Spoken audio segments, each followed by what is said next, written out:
Now, what happens here over the next 30 hours has the potential to change the course of history. Voters know that. What will you be doing tonight? Well, you'll just have to find out, won't you? Will you be Will you be outside? You'll just have to find out, won't you?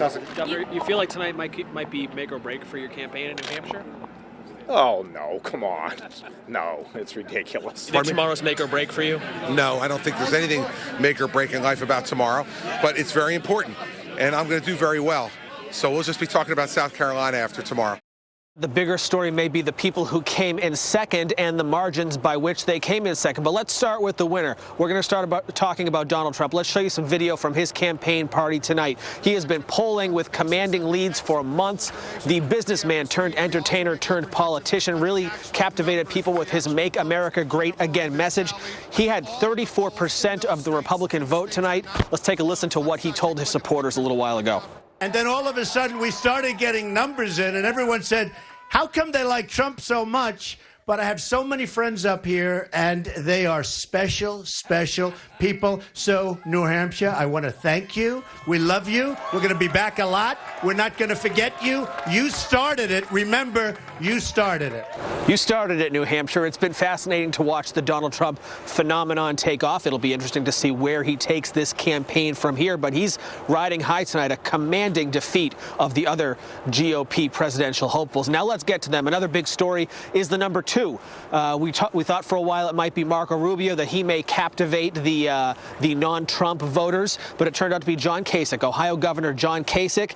He came in with 16%. That is a pretty good score for him, and now he has momentum going forward. We'll take a listen to what the Ohio governor said. There's magic in the air with this campaign because we don't see it as just another campaign.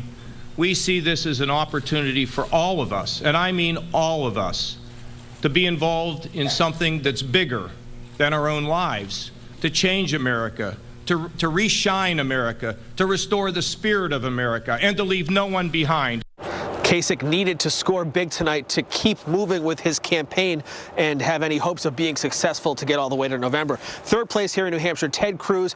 We didn't expect him to repeat his win in Iowa. That's because he really resonates with evangelical voters, and there are simply more in the Hawkeye State than there are here in the Granite State. Cruz came in with 12% of the vote tonight. Fourth place, Jeb Bush. He scored in the double digits, 11% for the former Florida governor. He's had a rough go of it, taking a lot of heat from Donald Trump.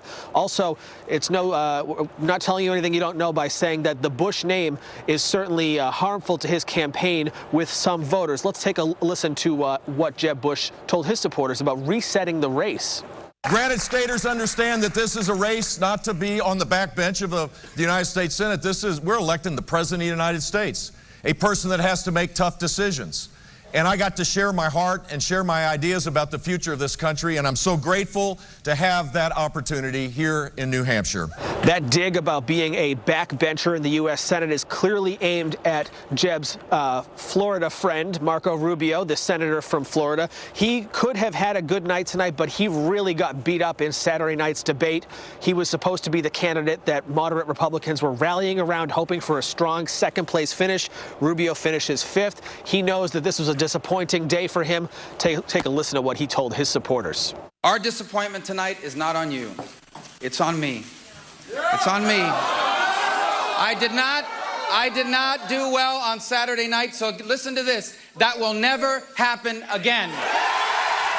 We'll have to wait and see if Marco Rubio is able to rebound as he heads into the next early primary states. The other 3 Republican candidates rounding out the bottom of the major ones. Chris Christie, 8%. The New Jersey governor said he's going home to New Jersey. He has canceled plans to go forward to South Carolina, though his campaign at this point is still on. Carly Fiorina, 4%. Dr. Ben Carson, 2%.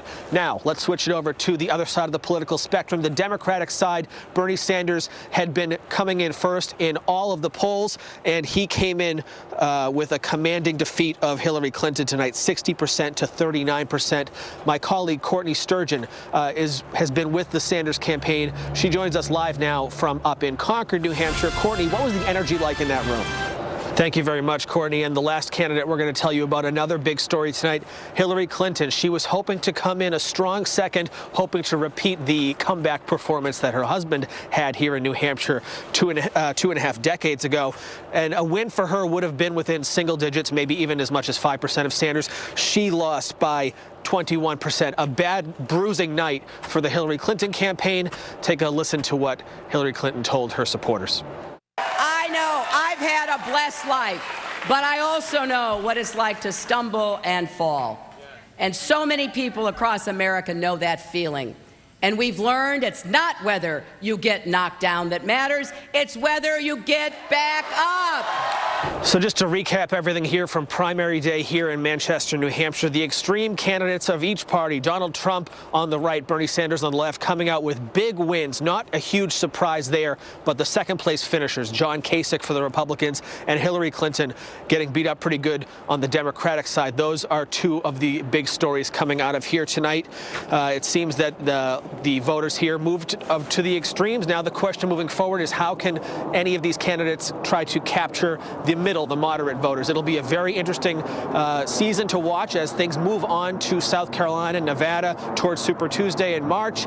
And of course, we'll be bringing you political stories all year long as these candidates race toward November, and one of them will be sworn in as the new president in January. Reporting to you on behalf of all of our WMTW News 8 crew out here in New Hampshire, I'm Paul Merrill, live in Manchester, WMTW News 8.